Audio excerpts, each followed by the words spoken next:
Hello, folks. Hey, have you ever struggled with Instagram? Maybe you have heard everybody talk about Instagram and you're like, man, I do not know where even to start. Or maybe you've been on Instagram for a long time and everything's kind of flatlining and you're like, I don't know what to do. Hey, today's show is for you. I am joined here by two super smart and lovely ladies who are going to be talking all about Instagram strategy.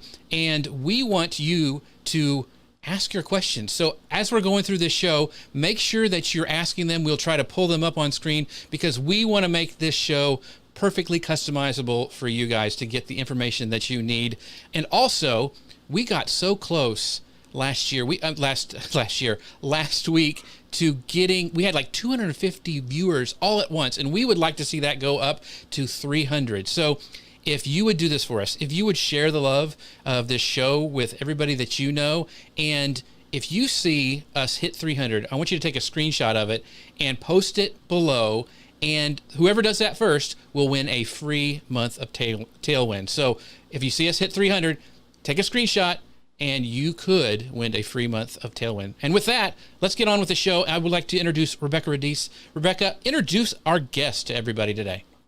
Yes, Jeff C. So, Jeff, you are head beard at Manly Pinterest Tips, and he is also the magician behind the scenes and here in front of the camera with all of our live events. And what he is helping us do is broadcast. So we have people watching on Facebook. We have people watching over on Twitter. We have people watching on YouTube eventually. We're going to be all over the place, which is just super exciting. So thank you, Jeff, for always lending us your expertise.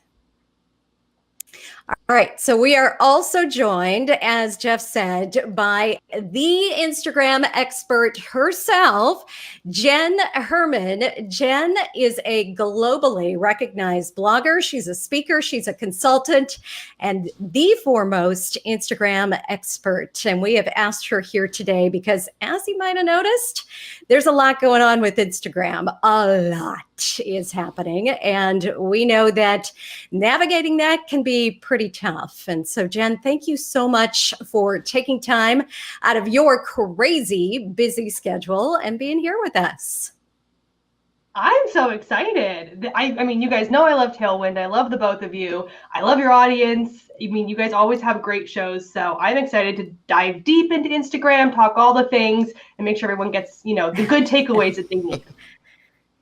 Yes, absolutely. All the things. And when you say all the things, so many things are happening. It feels like almost every single day we are seeing changes, or at least feeling the impact of changes that are transpiring within Instagram. So I know for, many entrepreneurs, many creatives, marketers, we're really feeling the strain, wouldn't you say, of just knowing how to put that strategy together, how to know what actually works, and then how do you figure out how to piece it all together so it's not terribly overwhelming? Yes, exactly. And Instagram is changing. Sometimes, like I said, daily they're updating, new features, adding new things, changing things, announcing things, and it's a lot to keep up with. And like I said, even just having a basic strategy can be almost stressful enough. And then you mix in, all of a sudden there's new stickers, or now there's a whole new profile option. Now we have creator profiles. So let's try that now. Right. Like there's a lot to go through. And, the one thing I always tell people is do the best you can with what you have. If you don't have 3 hours a day, then don't commit 3 hours a day. Commit what time you have. Put the effort in that you can, and just be consistent with that. And the more you have that consistency, you'll see that growth of that foundation, and then you can build on that. Ooh, I have a question. Yes. I have a question. So you mentioned everything that's changing on Instagram. In fact, there was actually some breaking news that happened like today. Can you tell us a little bit about that? I mean, it's like fresh off the presses, people. It's pretty impressive. So a couple things. First of all, they are removing the direct message standalone app. So did anybody ever really use it? Probably not. I was going to say. I didn't even use it. Yeah, no. I was like, oh, I forgot they even had that. I never even installed it. It's fine. So not big news in terms of like, groundbreaking. No one's probably going to freak out about that news, but that did come out today. But they did announce today changes to the Explore page, which is big for a lot of people. And along with that, Instagram actually even talked about how the algorithm will sort the content, which we all know Instagram's pretty tight-lipped on these things, and they don't usually share a lot of insights with us. And, those of us who dive deep kind of, say, okay, this is how it works. We've seen this enough to, kind of figure out what works. So it's nice when they do come out and say, here's how it actually works. And so they've changed the layout of Explore, which now has additional tabs at the top so you can filter for shopping, which is maybe not the best thing for somebody like me to have access to because I do enough damage as it is. But it is there. They have an IGTV tab directly in that Explore page now. And then as well, so now in the Explore, when you're rolling through, you've probably seen videos auto playing, and a lot of those are IGTV videos. Now they're going to mix in stories into the Explore page. So before, where it was IGTV or feed content only, now there's a chance that you will see stories content that is related to what you like to see, the type of content you interact with, the type of accounts that you follow. You're likely to see those stories appear, but you're more likely to see story videos. They're putting a preference on story videos because, again, they're auto playing like the IGTV video previews in the Explore feed. So it's a big push, again, to the stories, to IGTV, and the video component. Whereas everywhere else on Instagram, photos, usually still dominate in the feed. But when it comes to the Explore and stories, they're really pushing that video component now. One of the things that I noticed, when they kind of broke down that algorithm, and TechCrunch is the one where I found out this information, but it says highly visual stories that don't include too much text will get preference. And I thought that was really interesting to me because that means they really don't want that polished video. They really want kind of that organic, behind the scenes stuff that really performs. But I mean, Instagram actually said that, and I thought, wow, that really kind of tells you what kind of video that you need to start producing. And I went, oh, well, there go all my stories, because all my stories always have text on them. I know. But yeah. And this is exactly what we were talking about earlier, right? Where just when you think you kind of get your legs under you and you know what you're doing, boom, things change again. Mm-hmm.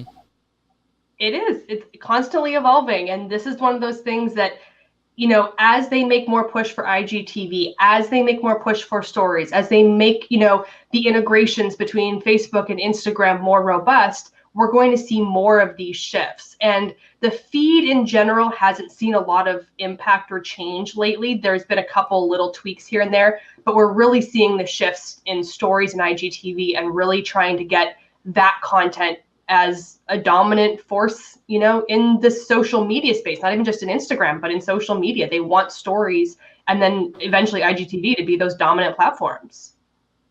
Yeah. Well, and you talked about laying the foundation and laying the groundwork. And I think that is a big part of the strategy that many don't think of, where we're just jumping in, we're diving right into the content and not thinking about the art and the science that goes into setting up your successful business account. We're going to talk about, and we can differentiate, we've got personal accounts, we've got business accounts. Now we've got creator accounts, and we'll talk a little bit about that.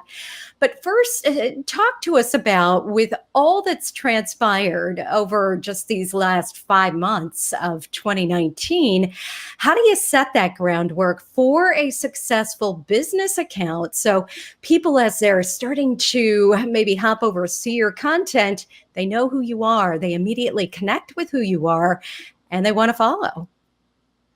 So there's a couple things that you have to do before you even look at your Instagram profile.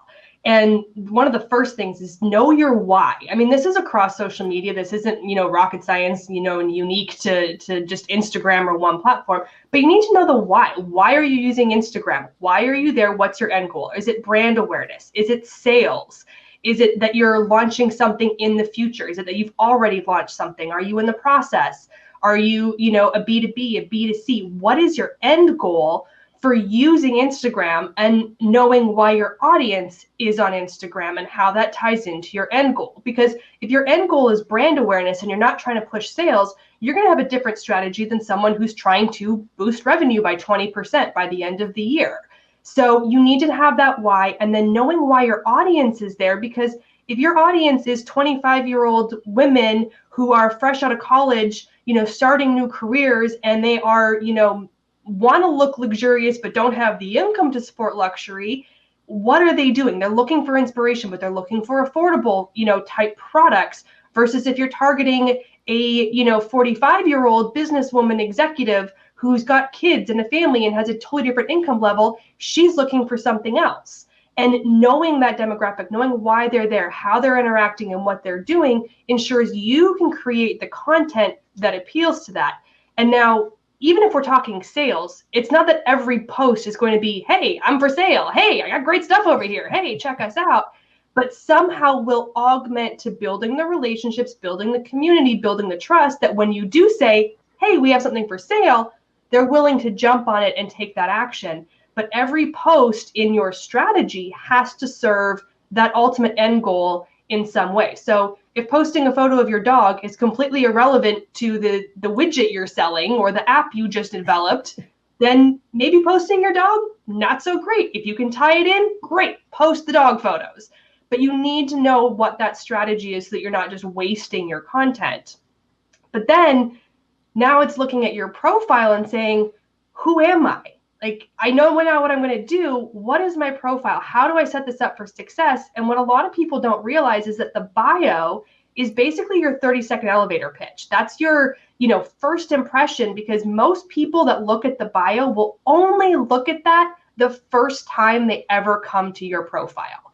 They're going to see you in somebody's story. They're going to see you in the explore page. They're going to come across you because they're searching for you in some way. They land on your profile. They're going to read your bio to find out who you are. If that bio does not connect with them, if it doesn't tell them who you are, what's in it for them, what's the value in them following you, you could lose them really quickly before you even got anywhere, to have them look at your content or just try to, grab any sort of other attention from them. So that bio has to be really well crafted. It has to be fun. It has to stay true to your brand voice. If you're this, super laid back surfer dude type brand, go with that. Make that your, your profile and your voice, and use those emojis and talk to that language that's going to appeal to that audience. Don't come out with some super corporate lingo that's going to push away your ideal audience. And so if you're building all of those kind of key pieces, then you can start looking at the content and how to, get people to find you, but you have to have those foundations.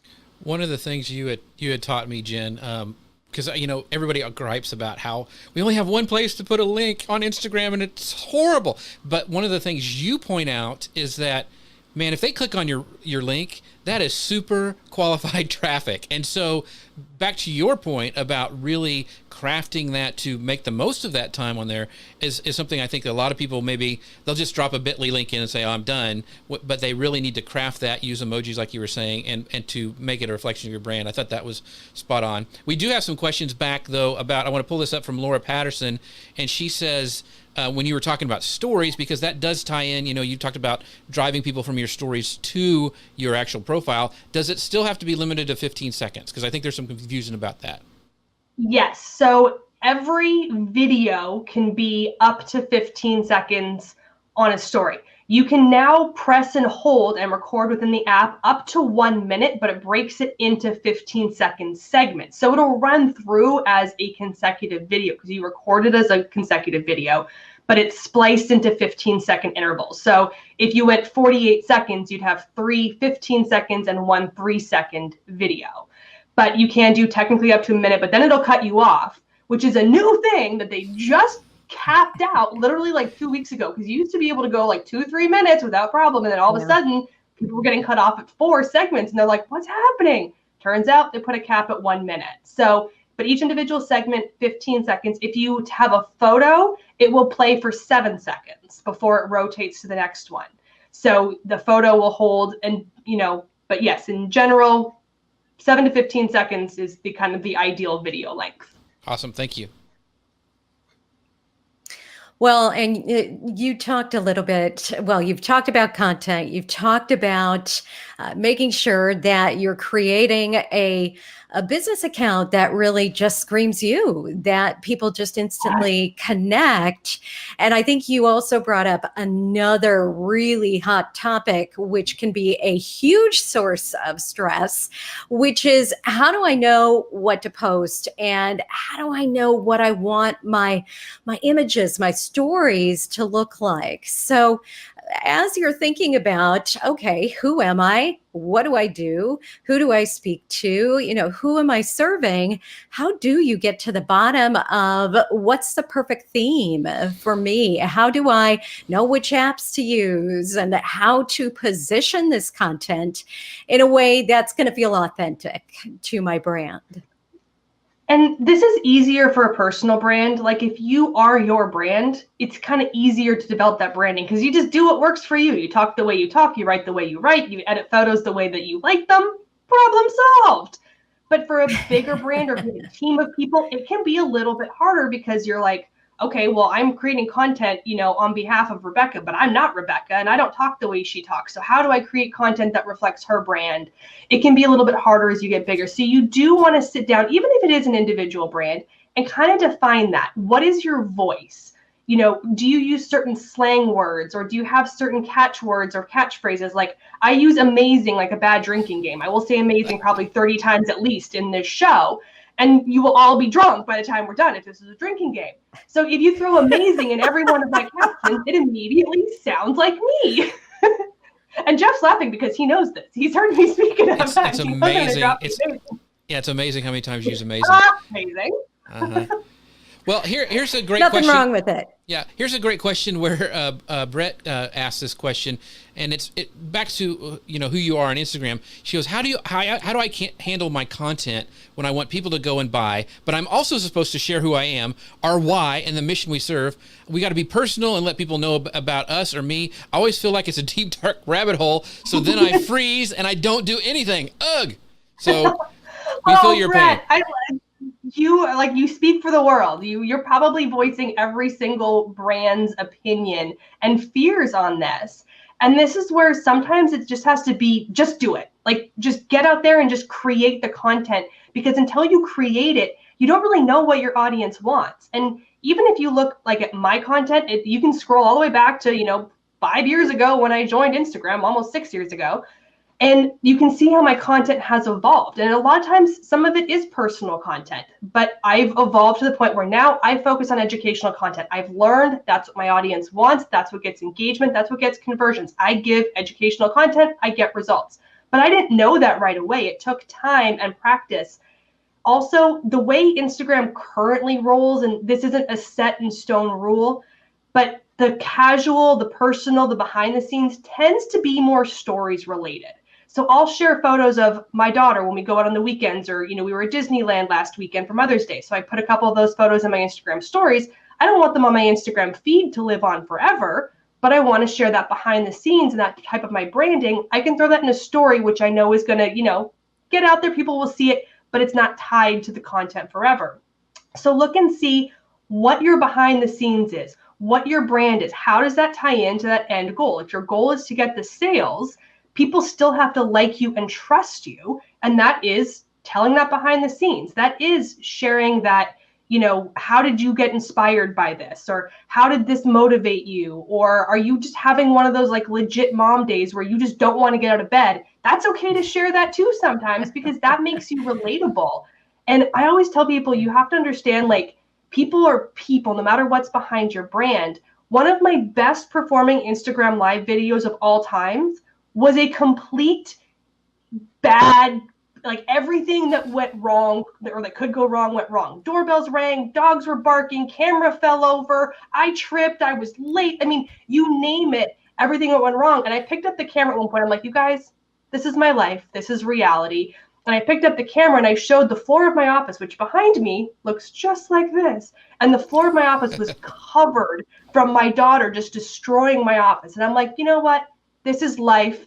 Take it or leave it. And that single video drove so many conversions for me because it was a reality into the not so polished, perfect brand, but the reality of who I am and how I get through what I do. And would I do that in every video? Oh my God, no.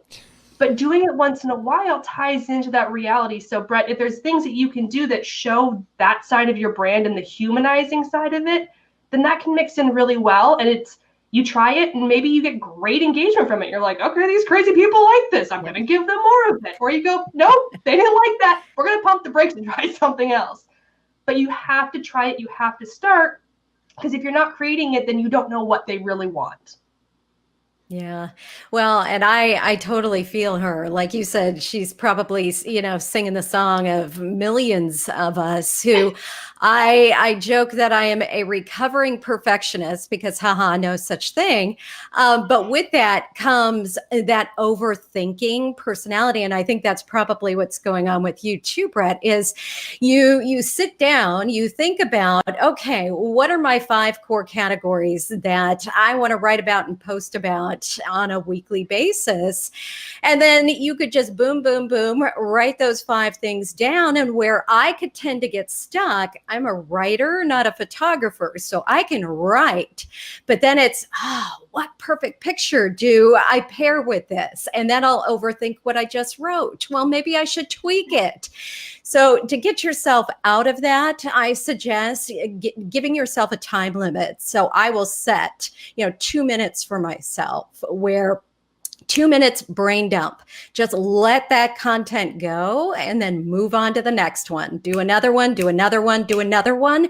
Do not allow yourself to edit within that. You want to get into the flow of just feeling comfortable and confident with what you're writing. And the more you do it, it's like a muscle. It's like a habit that you're building, the easier it becomes. But I got to tell you, Jen, I don't ever believe I'll 100% get over that. We get ourselves stuck with that overthinking. And I tell my clients, I tell people whenever I do these types of events, that you have to learn to shift your mindset when it comes to photography, because so many people are convinced on Instagram it has to be the perfect photo. It has to be the perfect, reality that isn't real. And we have these, falsities of perfection on Instagram. And some accounts that succeed on Instagram have horrible photos, but they have a great message and they're consistent, or they're giving their audience what's of value to them. So the photos don't have to be perfect. And another thing you can do is, I always tell people, start building a library of content. If you go out for dinner and there's really cool architecture in that building, snap a couple photos with your camera, with your phone. If you're out for a walk and you see beautiful flowers, just snap some photos. If it's raining that day, snap a couple photos of the rain. You may not need them that day, but in 3 weeks, when you're like, I really want to write a post about this and I have no idea what photo to take, I have nothing to pull, you can be like, oh, well, I took some photos of flowers a couple weeks ago. Let me just go pull one of those. It's a generic photo, but I can tie it into a springtime theme and, springing out of the box and, something like that. There's ways that you could get creative with it. But if you don't have the content, then now you're struggling to go, well, I need to find a photo and I don't have something, and what can I do and what can I create? And then you're rushing and you tend to get less quality photos when you're pushing those boundaries. So if you just get in the habit of taking photos, beautiful sunset, you're out walking, take photos of your desk when you clean it so it actually, looks presentable. Take a bunch of photos of it and then let it get messy again. Right. But at least not on the bad days, huh? Or in your whether it's your camera roll, whether it's on your computer, your Dropbox, wherever you want to store those photos, you have them that you can pull from them whenever you want to. Because especially for B2B type brands, it's hard to get visual components of what we do. It's, I'm on a computer all day, or, we're not doing pretty products that we can go stage in front of a window in a photo box and make it look amazing. It's like, I'm doing a webinar again. How cool can I make this? Right. So there's little things that you can do by creating that kind of repository of content that you can pull from in the future that makes it a little bit easier when you do want to create that content. Those are great tips. I actually have a cone of cleanliness. That's what I call it, that you can't see outside of the camera. My cone of cleanliness. Oh, yeah. That's all you get to see. I love that. But we do have a lot of questions about live video. So I want to, or IGTV, which I think a lot of people are confused about. And the always awesome, I'm going to use your word, Eileen Smith says, I have questions about IGTV. Should we use the same hashtag strategy as we do on Instagram? And how many links do you recommend? Thanks, Eileen. That was a great question. Great question. And I love Eileen. She is amazing. So, hey, girl, hey. So for IGTV, yes, you want to use essentially the same hashtag strategy, because if that hashtag strategy is working for you on Instagram to get you exposure and new audiences and get you into the explore section for hashtag searches, then you want to use the same thing for your IGTV videos, assuming they're all similar content and similar, purpose and similar target audience. People don't realize that on that description of your IGTV video, you can put up to 30 hashtags and they are all searchable just like any other regular feed Instagram post. So you can get great exposure by including a long list of hashtags in that description video for your IGTV, which will allow it to show up in more search and get more views. In terms of the link, put one link, don't confuse people. Again, we like to keep the calls to action simple. Give them, clear directive. Click on this link. That's going to take them where they want to go. Anybody of any size audience can put a link on the description of any IGTV video. So there's no 10,000 follower limit. There's none of that. But you do have to make sure you tell people to go click on the description to get to the link, because most users don't realize they can open up that description and see that call to action. So make sure in your video on IGTV, you're saying, let's say it's signing up for, the webinar. We do a promo for the Tailwind show. Make sure you sign up for the webinar. Open the description to this video and click on the link there to register your spot. So give people that call to action very clearly in the video. One link in that description, and that link can go anywhere and it's available to everybody. One of the other questions we have, Instagram is putting a lot more emphasis on IGTV, and Jackie asks, how much focus should we give IGTV versus a Instagram Live? And again, I love seeing all these familiar faces. Hey, Jackie, another one of my girls. I love it. So IGTV to me is still kind of like lower priority compared to stories, live, and feed. But IGTV is going to continue to grow. It's getting more strength.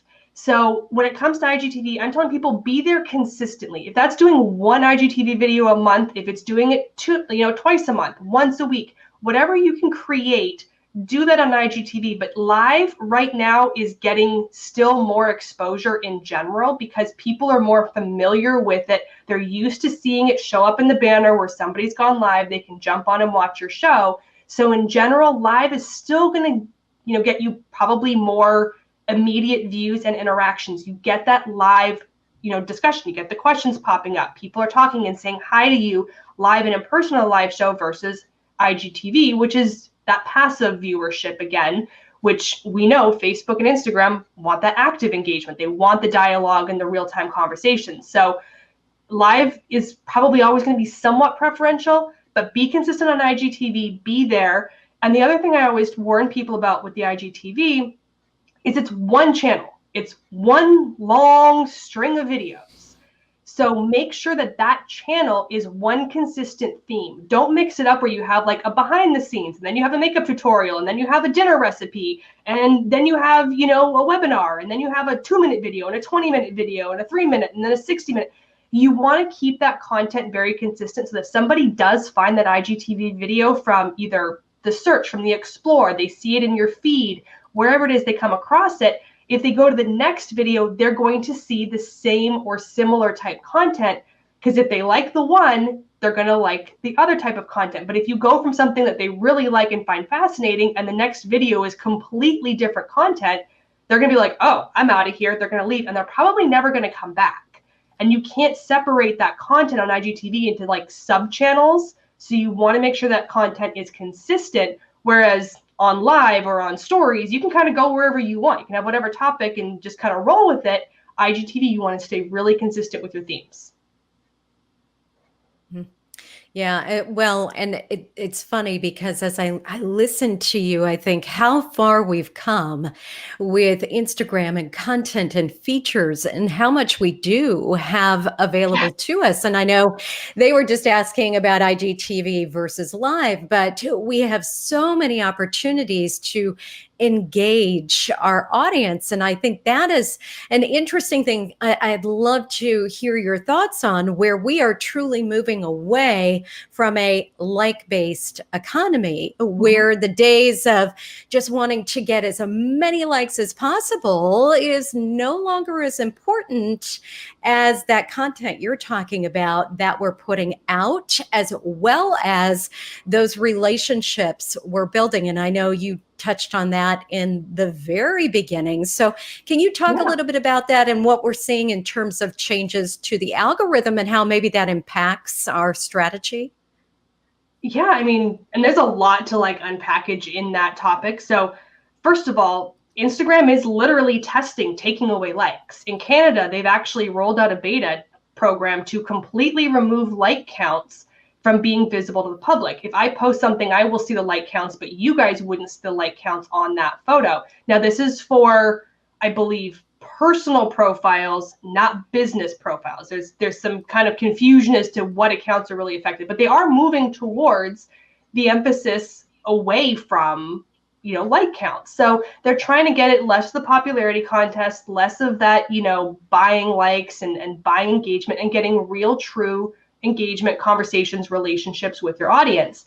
Now, in that direction, we're seeing that a lot from Instagram stories. And I've been talking about this since last year, where Instagram and Facebook are pushing towards private messages, one-on-one conversations, getting away from the public comments and the long dialogues of 600 comments on a post, but going to a one-on-one conversation in the direct message.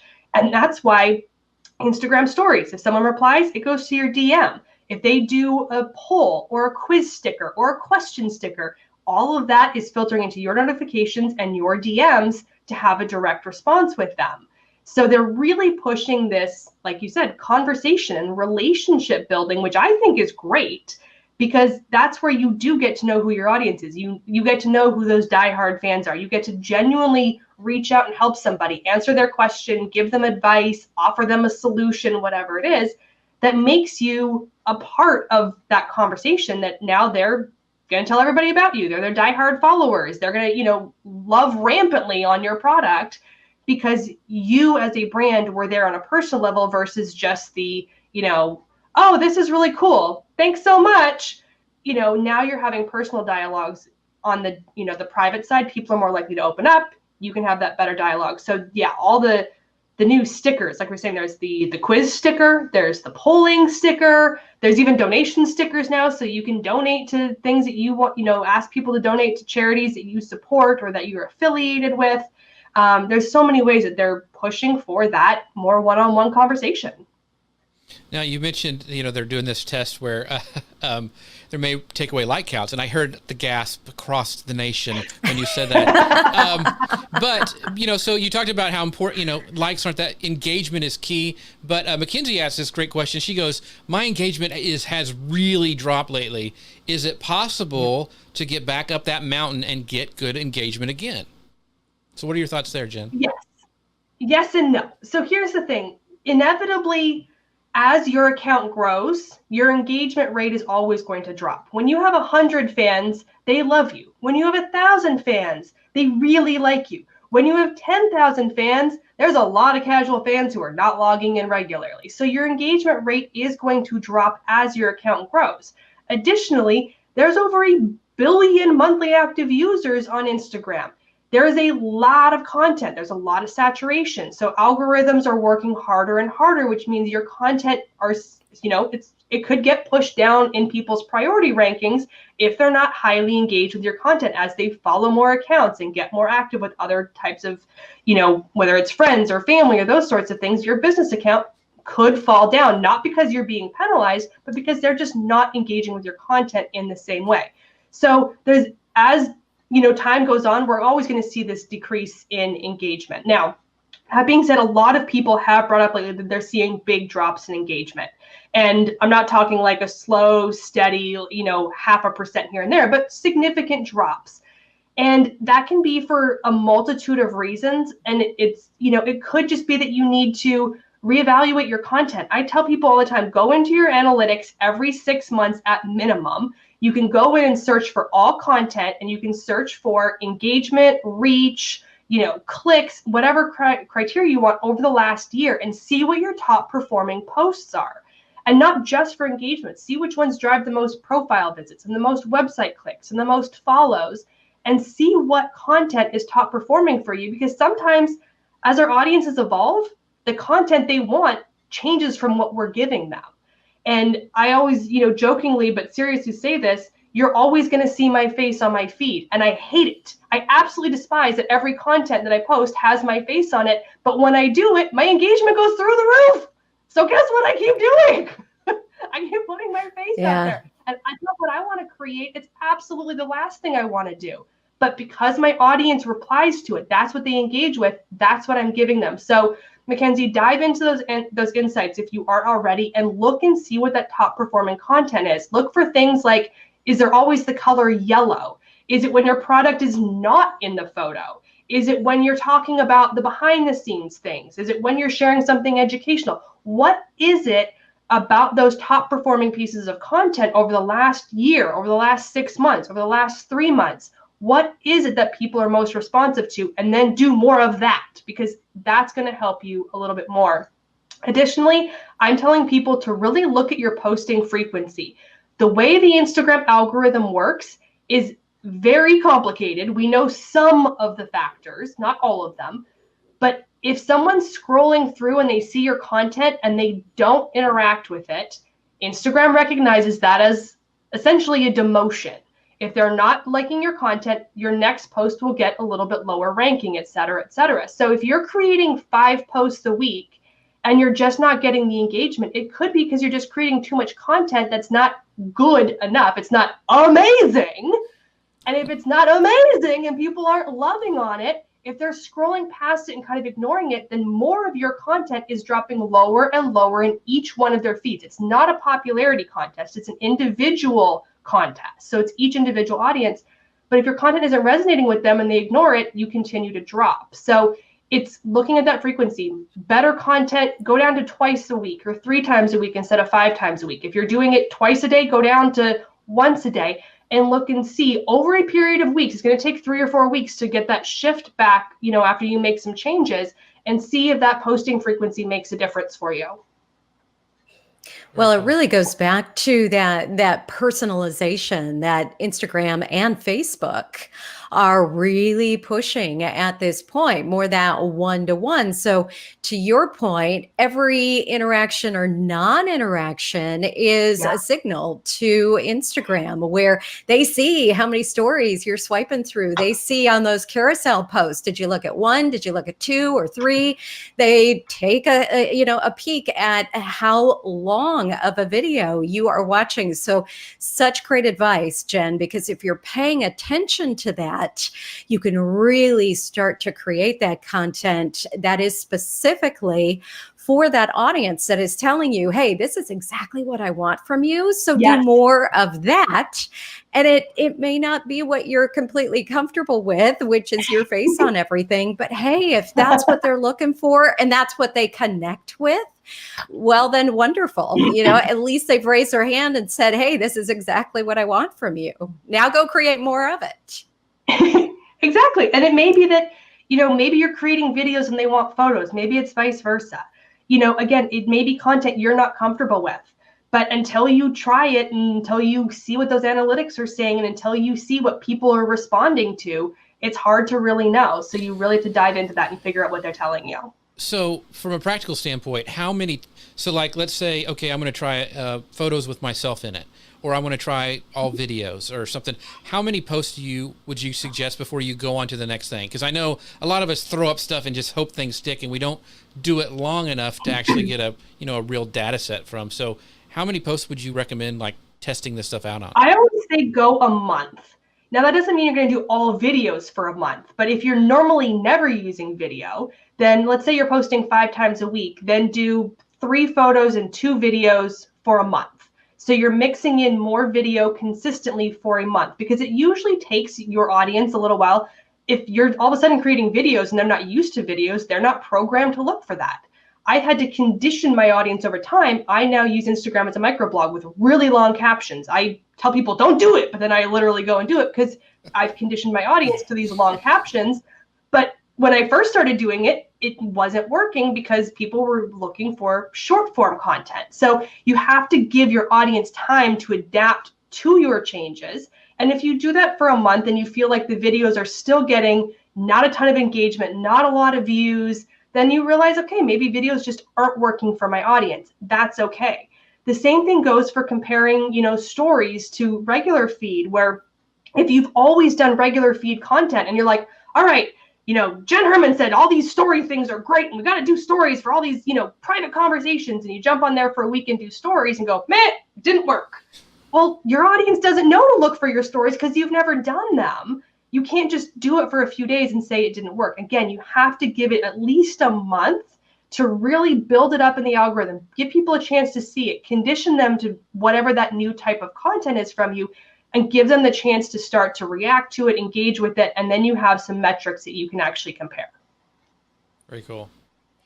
Well, and this goes back to all of those features we were talking about that we have so much available to us. And Jeff, I know we had a question about cross promoting and, what our thoughts were on cross promoting from, say, Instagram to Facebook. But I think we have cross promotion opportunities right within Instagram that might be overlooked as well. So let's talk about those. First of all, how do you feel about taking content from Instagram and moving it over to, say, Facebook? And then I want you to talk about cross promotion right within Instagram. So how can we use our IGTV or our stories to point people back over to maybe our feed or vice versa? I am a huge advocate for it within Instagram. Again, still on a limited basis. We don't want to put every single Instagram feed post and share it to our Instagram stories.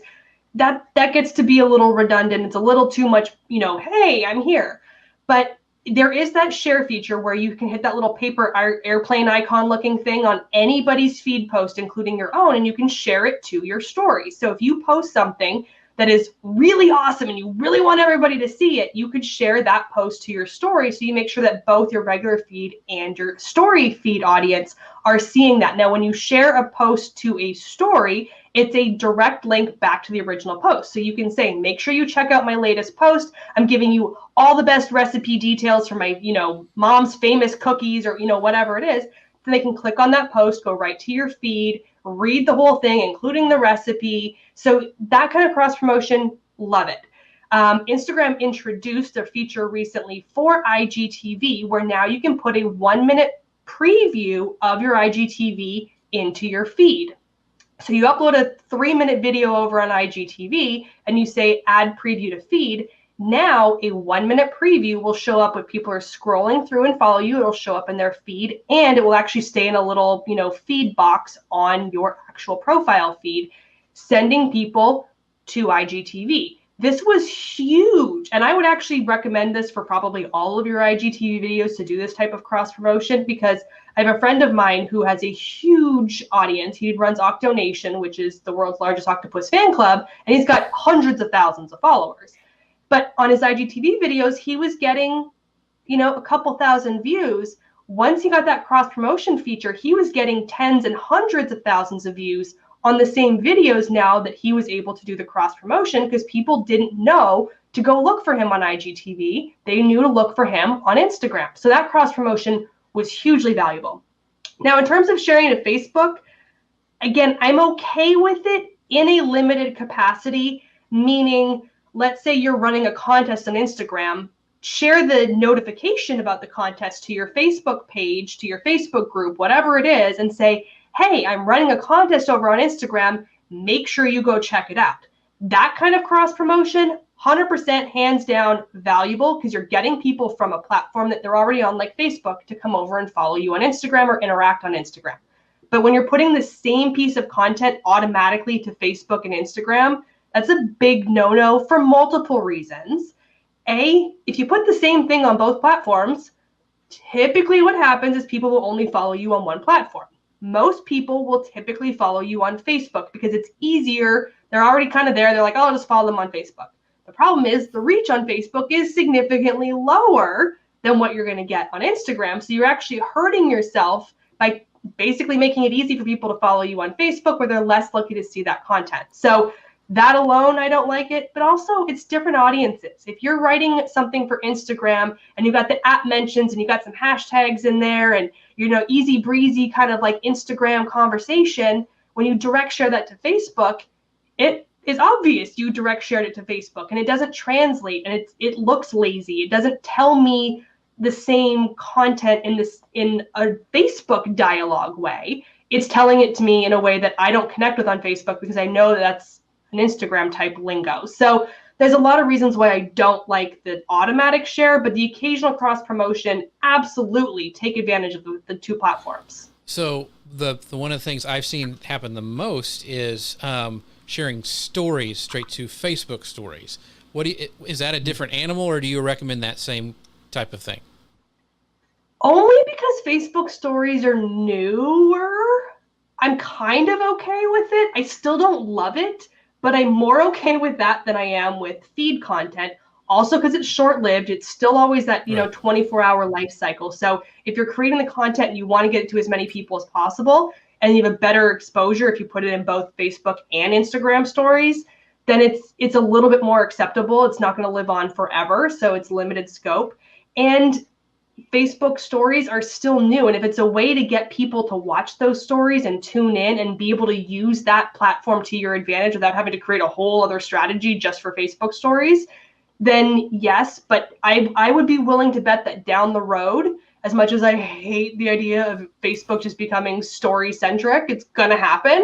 As that evolves, then you're going to want to do separate strategies. Again, you're going to want separate content. You're going to want things that talk specifically to your Facebook audience, and realize that they are different audiences. You may have crossover, but your Instagram audience probably skews a little bit younger. It may skew slightly more female on Instagram versus your Facebook audience may be a larger male demographic or an older demographic or a different geographical demographic. Like, there's a lot of things that can be different between the two. And if you're creating the exact same content for both, then you could be alienating or even kind of off-putting one of those audiences. That's great. This couldn't be an Instagram show without a talk about hashtags. And so, and we've got one of your favorite questions, because I know you've talked about this a lot and that you've actually written some articles about it. And it's, how many hashtags are ideal for each post without looking spammy or getting shadow banned, the dreaded shadow ban? This is from Tristan. I'm like, my favorite. Yes, your favorite question. Whole wide world. Yeah. I get a little fired up about shadow banning. That's right. Okay, so here's the thing. I recommend using as many hashtags as possible. It's a use them or lose them mentality. If you don't use them, you don't have the chance to get found. You are not going to get penalized for using hashtags. Instagram wants you to use them. So use 10, use 20, use 29, use 30. Use as many as works for you. Now, don't just use them for the sake of being like, well, I have 22 that make perfect sense, but let me just throw 8 more in there that are completely irrelevant just so I can have them. If 22 work, then stop at 22. But if you only use 3, you only have the opportunity to show up in 3 searches. If you use 22, you have the opportunity to show up in 22. So use as many as you can. The key to this is using the right hashtags in the right way. And where people tend to find, they struggle is they don't know which ones to use, or they're using super popular ones that, if you're using, I always tell people, anything over 1 million posts associated with a hashtag. And if you go into Instagram and you look at the hashtag, it'll tell you how many posts are associated with it. If it has over 1 million posts, it pretty much becomes useless. There are a couple exceptions to that, like things in the wedding industry and things like certain niches that, you can still find value in those popular ones. But when you get over 1 million, there's so much content that you're buried in the archives in literally 5 seconds. Like, by the time you upload it and you go check that feed, you're already like 100 rows down in the feed because there's 3 billion pieces of content associated with it. So using those popular ones aren't really that beneficial. All that attracts are the spam bots, the crawlers that are just out there just trolling for a hashtag to like your content, but it's not relevant engagement. So don't try to avoid going over the million. And then you want to use a combination of the very, the kind of the popular ones, anywhere like in the, 500,000 to the million range. You want to use 3 to 5 of those. You want to use 3 to 5 moderately popular. These are the ones that are in the, tens of thousands up to that middle, 100,000s range. So, anywhere in like 75 to 400,000, somewhere in there. And then you want to use 3 to 5 niche specific. These are super targeted. These are the exact solution that you offer that are very specific. Maybe 3,000 posts, maybe 100 posts, maybe 9,000, but something very targeted. And then you need to have 1 or 2 branded hashtags as well. So that alone, you're up to like 17 hashtags without even trying. So there you go. But then it's finding what hashtags are relevant to your audience within those categories. And I always use the example of, let's say you sell car insurance, because let's face it, car insurance is not sexy. Car insurance is hard to do on Instagram. It's not a pretty watch. It's not something that's easy to sell. And the reality is nobody is going to Instagram to look for car insurance. That's what Google is for.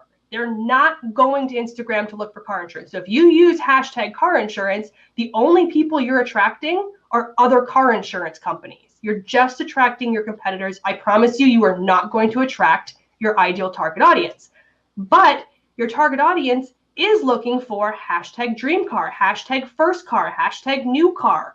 All, maybe they specifically love, Mustangs or Teslas or a specific type of car. And if they have a car, they need car insurance. If they're looking for a new car, they're going to need car insurance. So you can create content that is relevant to them, that still sells them a service, but you're finding them in a place that they already are by using the hashtags that they are looking for and providing content that is relevant to them in that way. So you have to think about the mindset of your audience.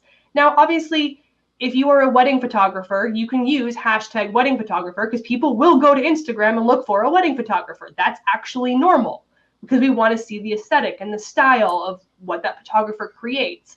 So some niches and industries can use their individual, hashtags, but most of the B2B type space, that sort of thing, you're going to want to look at something maybe a little bit different than what you think of your business. You have to think of where your audience is and where they're hanging out. Rebecca, it would be really cool if there was an awesome tool that would let you find these types of hashtags, the really wide ones and the really niche ones.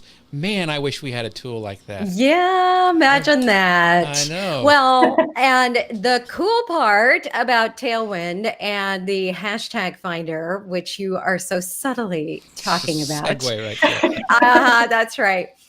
What I love so much about this conversation is it helps you on both ends of what you're talking about, Jen, which is it helps you get out of your own way and figure out what are those hashtags I should be using. So you can just start to type that new car or anything in, even if you just put in your description, we're going to start to help you figure out what are those best hashtags. So you were talking about the volume and how many people are interacting with that content. And so we actually categorize by color how many people and so how popular that hashtag is. So I think it takes a lot of the worry, maybe the trepidation or the fear out of, is this the right hashtag? It also helps us to stop using the same hashtags over and over and over again.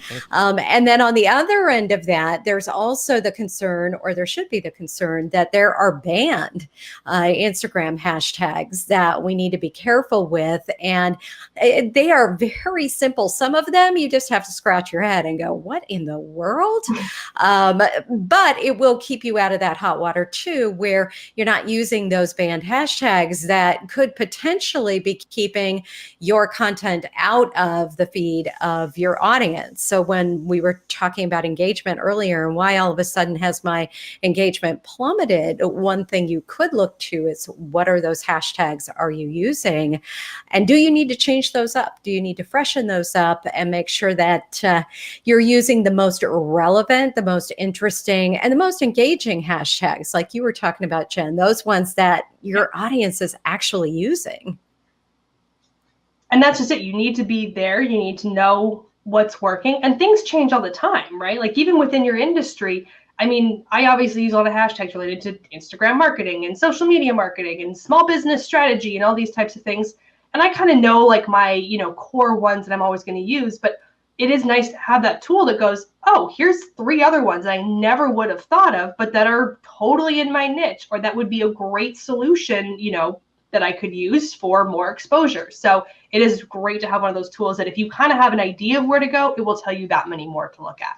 I have a great example of this. I was working for a company that does cocktail, and I did this standard cocktail of the day, instant drink, and one came up that was the perfect right in the middle, that sweet spot, using the hashtag finder, and it was a Bibogram. And I would have never thought of Bibogram hashtag, but it works really well, and they got a bunch more engagement when I used those hashtags that the hashtag tool suggested for me. That's awesome. Yeah, and so I want to go back real quick because there's some questions also about, shadow banning, the word shadow ban, because a lot of people are still confused about that. And we did have another question about what's a branded hashtag, and I want to answer that real quick. And that's just like for Tailwind, it would be hashtag Tailwind app, or Tailwind. It's your own personalized hashtag that most other people won't jump on. So I just wanted to clarify that for some people who are asking that question. But shadow banning, what is it, Jen? Shadow banning. Oh, like I said, my favorite topic. Okay, so shadow banning actually started a couple years ago, and the term was developed by a photographer who found that when he put when he put his content up with certain hashtags, that if he went to those hashtag hubs, his content was not showing up in that hashtag hub. Therefore, he termed it shadow banning. He was being banned. He was being boxed out in the shadow, that Instagram was hiding his content from people in that hashtag hub. What he didn't realize, because Instagram didn't tell us, was that they had moved to an algorithmic sort within the hashtag hubs. And it's not at the time, it was not a complete algorithm change. It was just that it was still chronological. There wasn't the popular tab at the time. It was all chronological. But they were actually going through and sorting content and saying, okay, you aren't going to see everything. You're going to see most of it. Even on a small hashtag hub that maybe has 68 posts, there's not a guarantee that you will see every single post in that hashtag result. And that was basically what happened. They started putting this algorithmic sort. This one photographer made a big deal about it. The photographer community is a very tight-knit community, especially on Instagram. It spread like wildfire. It became a thing. And now shadow banning is a generic term that covers all-encompassing anytime you have any sort of problem on Instagram. So if you have reduced reach, if you have lowered likes, if you don't show up in a hashtag search, whatever, it's now defined as shadow banning. It's like this catch-all term for you probably did something wrong. I would say the majority of the time it has nothing to do with Instagram. A lot of times what does happen, and people don't realize this, is that your content could actually get flagged. So if you post something that somebody marks as spam or inappropriate or a violation of Instagram's terms of service, and believe it or not, I hate putting this in the universe, some people are just bad people. I could use more colorful language, but let's just say they're bad people, and they will just go out and flag their competitors' content purely for the purpose of getting them knocked down in search and punishing them because they are, they're competitive and greedy, and they don't feel like there's enough space in the world for everybody. And so what happens is if your content gets flagged by one person for any reason, you will not show up in a hashtag search. You are immediately pulled from all potential search. You'll still show up in the feed of people who follow you, but you won't show up anywhere new until Instagram reviews that content, determines that it was not a violation, and they restore you. The problem with that is it usually takes at least 24 or 48 hours to have that call removed. And at that point, your content's not going to perform in a hashtag result anyways, usually, because it's pretty far down in any sort of queue, unless it's those more niche specific ones. So there's things like that can have impact. If you have videos that have any sort of music in them, they can usually get flagged for copyright violation that you don't even realize. Like, it's a karaoke, there's music on in the background or in the car, but Instagram will flag it for copyright, and now it's not going to show up anywhere because they're going to flag it. So those are kind of the more extreme versions. But a lot of it is usually there's some sort of algorithmic sort. There's some sort of reason that your content isn't showing up. That being said, I had one of the girls in my Facebook group message me yesterday, and she's like, I don't know what happened. I used these hashtags on this post. It's not showing up in any of those hashtag hubs. She's like, I deleted it. I reposted it. Same thing happened. But she uses those hashtags on other ones, and all of that content is in those. But this one post that she's posted twice didn't show up. And I legit like dug into it. I was researching it. I'm like, is there bad language? Is there something in one of the photos? Like what? It looked all good to me. Like sometimes we just don't know why Instagram is either flagging it. Is it a glitch? Is there something going on in the back end that, you know, it's one of those hashtags that, and again, using a banned hashtag is not going to ban all your other ones. Using one bad one does not impact the others. It just means you don't show up in that one. It's just basically a wasted hashtag. But there are things that could tie into that. If you use one that is pornographic related, which not many people would normally do, but sometimes you don't realize that what you're doing is tied to a bad hub, that now Instagram's like, oh, you used a bad one. We're going to pull your content because we know that that's a volatile hashtag. And so again, they go and review it and go, oh no, you're cool. We'll put you back. But by then it's too far down the line. So in a long scheme of things, that's kind of, you know, how shadow banning, if you want to call it that, works. So it's the Instagram boogeyman, pretty much is what it is. Is what you're saying. Gotcha. It's one of the things that I like it. Never really know. Right. Gotcha. Yeah, yeah. Yeah, that was a fantastic explanation. And hopefully people see that while it's somewhat of a myth, there is reality behind it. And another reason why it's so important to pay attention to the algorithm changes, pay attention to your insights, pay attention to what your audience is telling you about the content that they want, pay attention to how your hashtags are performing, like the gal that reached out to you. If she wasn't paying attention, she would have never known. No. Yeah. And you just go on and on. So good to always circle back around, always pay attention to what's working, what's not for our content, no matter the platform. I think that's just a best practice anywhere you go. So Jeff, do we have, I know we are out of time here. We're up against the top of the hour. Do we have any other questions we need to touch on? There was tons of questions, and we'll make sure that we go back into the comments and answer some of them. Some of them were answered early. If you came in late, which I saw some people did, and they were like, what? And so go back and watch the replay. We're going to leave it up for a long time. And we will, I know both Rebecca and I, and probably even Jen, because she's such a nice person, will come in and help answer those questions in below in the comments at the end of this time together. So thanks so much for watching, everybody. We really appreciate it. Rebecca, do you have any closing thoughts or words or? Well, I know you and Elisa will be back here next Thursday, different time. But yes, we're here every single week, and you're going to hear a little bit of Pinterest, a little bit of Instagram. So next week will be Pinterest, but it's all visual marketing and how you can improve your use of visual marketing. So again, Jen, thank you so much for being here and sharing. Oh my goodness. I knew this was going to be like speed dating, but for Instagram. Go, go, go, go, go. Right. So we packed a lot in an hour, and I have probably 1,000 additional questions that we had for you. So I think we're going to have you back on. But thank you again. Let everybody know where they can find you. Yes, absolutely. Where can we find you? So on Instagram, I'm JENNS_trends, Jens_trends, and it's always Jen with 2 N's. I was, one of those 80s babies with like 5 billion Jennifers. So I'm everywhere as Jen's Trends with 2 N's. Website is jenstrends.com. Another great place to hang out is if you go to Facebook and search for the group Jen's Trends and Social Media. I share all breaking Instagram news in that Facebook group. It's a free group. You just have to request to join, and I will let you in. And then if there's any new features on Instagram, any breaking news, all that sort of stuff, that's the first place we talk about it. So come hang out and you can stay on top of all the big Instagram updates. Fantastic. Awesome. All right. Thank you. Thank you to everybody that's watching both the live and the recorded. We love you. Thank you for being here. Appreciate it. And we'll see you next week. Bye, guys. See you later.